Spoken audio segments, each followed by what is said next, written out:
श्रव्य सामने लगी हुई लिफ्ट की ओर जाने लगी, लेकिन जैसे ही वो दूसरी लिफ्ट की मुड़ने लगी, दूसरी लिफ्ट के बाहर बैठे हुआ गार्ड जोर से चिल्लाया, अरे मेम रुको, अरे कहाँ जा रही वो, मेम रुको तो सही। गार्ड चिल्लाता रह गया और श्रव्य उसकी आवाज को अनसुना करके आगे बढ़ गई। उसने गार्ड की एक न सुनी और श्रव्य फुर्ती से लिफ्ट का बटन ऑन करके गेट के खुलते ही उसके अंदर चली गई और गेट के बंद होते ही गार्ड जोर से चिल्लाया, अरे कोई जल्दी से आओ। गार्ड लिफ्ट के पास जाकर बटन को बार बार प्रेस कर रहा था, लेकिन लिफ्ट अंदर से लॉक हो गई थी। अब लिफ्ट न तो ऊपर जा रही थी और न ही नीचे। लिफ्ट 2-3 बार हल्की सी ऊपर नीचे हुई और तुरंत ही बार बाहर से बटन दबाने से उसके अंदर जोर से शॉर्ट सर्किट हुआ, जिससे लिफ्ट की लाइट वही गई और लिफ्ट जोर से नीचे जाती हुई एक जोरदार आवाज के साथ जाके निशार रुकी। आवाज बहुत ज्यादा तेज थी, जिससे सब लोगों को सुनाई दिया। गार्ड बार चिल्ला रहा था, जिससे आसपास के सभी एम्प्लॉय वहां आकर पूछने लगे कि क्या हुआ।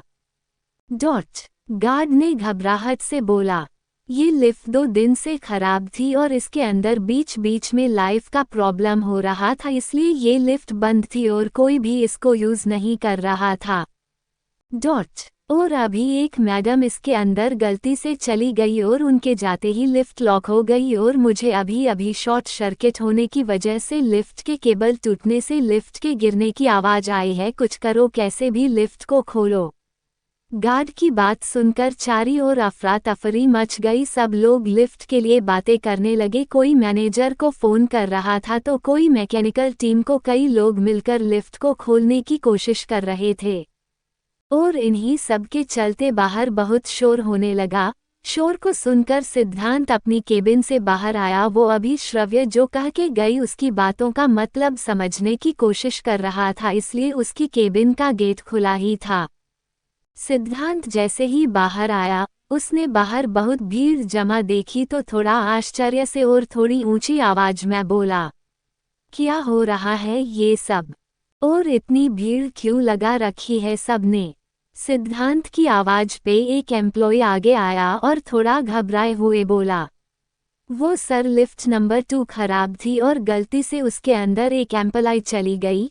लिफ्ट में शॉर्ट सर्किट हो गया है, पता नहीं वो लड़की कैसी हो गई अंदर। एम्प्लॉय की बात सुनकर सिद्धांत थोड़ा सचेत होकर बोला, ये सब कैसे हुआ।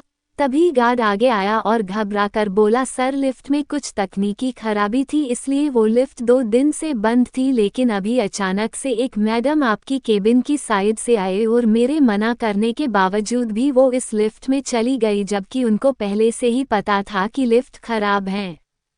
गार्ड्स की बात सुनकर सिद्धांत के चेहरे की हवाएं उड़ गई। वो हकलाते हुए बोला, क्या नाम था उसका। गार्ड बोला, नाम तो नहीं पता, पर इतना ही पता है वो अभी नहीं आई है और उन्होंने आसमानी रंग की साड़ी पहनी हुई थी। गार्ड्स के द्वारा कहे एक वर्ड सिद्धांत के बॉडी से उसकी जान निकाल रहे थे। सिद्धांत को अब सब समझ आया श्रव्य की बातों का मतलब। क्यों वो जाते जाते ऐसा कह के गई, क्यों उसने जाते जाते सिद्धांत को अपना टच फील कराया था। सिद्धांत की आंखें आश्चर्य से फैलती जा रही थी और फ्लो पे शोर बढ़ने लगा। सिद्धांत ने बड़ी मुश्किल से सुमीत को फोन लगाकर ऊपर आने को कहा। सुमीत जो अभी कुछ समझ पाता वो जल्दी से सिद्धांत के फ्लो पे आया। वो भीड़ देखकर घबरा गया और जल्दी से सिद्धांत के पास आकर बोला, क्या हुआ है, सब ठीक है। सिद्धांत से कुछ बोला नहीं गया। वो अपने आप को संभल कर बोला, वो इसके अंदर चली गई है, वो जानबूझकर गई है, जल्दी से टीम को बुलाओ और खुलवाओ इसको, नहीं तो वो। आगे तो सिद्धांत से बोला ही नहीं गया। सुमीत घबरा कर बोला, कौन लिफ्ट में चल गया, किसकी बोल रहा है तू। सिद्धांत मरी हुई आवाज में बोला, जल्दी से श्रव्य को बाहर निकलवा लिफ्ट से, जल्दी। श्रव्य का नाम आते ही सुमीत भी घबरा गया। दूसरी तरफ टीम आ चुकी थी, वो लिफ्ट को खोलने की कोशिश कर रही थी। दूसरी तरफ लिफ्ट के अंदर लाइट जाते ही श्रव्या को सांस लेने में परेशानी होने लगी। वो लंबी लंबी सांस लेने लगी। उसकी आंखों के आगे अंधेरा छा रहा था। धीरे धीरे उसका दम घुटने लगा। वो बेचैनी से तड़पने लगी। उसकी आंखों से आंसू बहने लगे। धीरे धीरे उसकी सबसे उखड़ने लगी। तभी लिफ्ट के चेन टूटने से लिफ्ट जोर की आवाज के साथ जाके सीधा ग्राउंड फ्लोर ले जाके गिरी। गिरने की आवाज और झटके से श्रव्य और परेशानी हुई और वो सांस भी नहीं ले पाए और वही बेहोश हो गई। ऑक्सीजन की कमी के चलते श्रव्य का शरीर अब धीरे धीरे नीला पड़ने लगा। उसकी सांस बहुत धीरे धीरे चल रही थी। ऊपर टीम ने काफी मेहनत करने के बाद लिफ्ट के गेट को खोल तो देखा सामने लिफ्ट नहीं है। उन लोगों ने नीचे झांक कर देखा तो बहुत नीचे लिफ्ट रुकी हुई दिखाई दी और उसके अंदर कोई बेसुध जमीन पे पड़ा हुआ दिखर। सिद्धांत और सुमित दोनों ही गेट खुलते ही झांक के देखते हैं तो सिद्धांत की तो आवाज ही नहीं निकल गई। ये मंजर देखकर वो घबरा कर बोला, जल्दी से नीचे चलो। सिद्धांत और सुमित टीम मेंबर के साथ साथ जल्दी से दूसरी लिफ्ट से नीचे गए और जल्दी ही नीचे से लिफ्ट को खोलने की कोशिश करने लगे। और इन्हीं सब के बीच सारी ऑफिस में हंगामा को गया कि कोई लड़की लिफ्ट के अंदर फंस गई है। नीचे की लिफ्ट के गेट को खोलने में भी इलेक्ट्रिकल टीम ने बहुत मेहनत की। उसके बाद लिफ्ट का गेट खुल गया। लिफ्ट का गेट खुलते ही सामने श्रव्य बेहोश पड़ी हुई दिखाई दी। उसकी पूरी बॉडी अब तक नीली पड़ चुकी थी। सिद्धांत जोर से चिल्लाते हुए बोला, सुमित गाड़ी निकाल, हरी उप। सुमित नीचे गाड़ी की ओर भागा तो सिद्धांत ने भागकर श्रव्य को अपनी गोद में लिया और उसके गालों को थपथपाया कर उसकी पल्स चेक करने लगा जो कि बहुत धीमी होती जा रही थी। सिद्धांत ने श्रव्य को अपनी गोद में उठाया और किसी की भी परवाह किए बिना जल्दी से उसे बाहर गेट की ओर लेके गया जहां पहले ही सुमित गाड़ी लेके बाहर खड़ा था। सिद्धांत गाड़ी के अंदर बैठा और श्रव्य के गालों को फिर से थपथपने लगा, लेकिन श्रव्या अभी भी होश में नहीं आ रही थी। सिद्धांत का जी बहुत ज्यादा घबरा रहा था। उसे अंदर ही अंदर बहुत ज्यादा डर लग रहा था। श्रव्य का भी पल्स रेट भी बहुत कम आ रहा था। अब तो सिद्धांत की सांस फूलने लगी थी। बहुत जल्दी ही सुमित गाड़ी को बहुत तेज चलाकर अस्पताल पहुंच गया था। सिद्धांत ने जल्दी से श्रव्य को अपनी गोद में लिया और अस्पताल के अंदर आ गए। अस्पताल आने से पहले रास्ते में से ही सुमित ने फोन करके डॉक्टर को बता दिया, जिस वजह से डॉक्टरों की पूरी टीम वहां तैयार थी। डॉक्टर ने आते ही श्रव्या को अटेंड किया और उसको सीधा ओटी में ले गए। श्रव्या ओटी के अंदर थी। सिद्धांत और सुमित दोनों बाहर खड़े थे। डॉक्टर ने सब बैग को चेक किया तो देखा उसकी पल्स रेट बहुत कम आ रही है और उसका बीपी भी बहुत को हो रखा है। डॉक्टर श्रव्या को चेक करने लगे। चेक करते करते डॉक्टर के माथे पर पसीने की बूंदें आने लगी।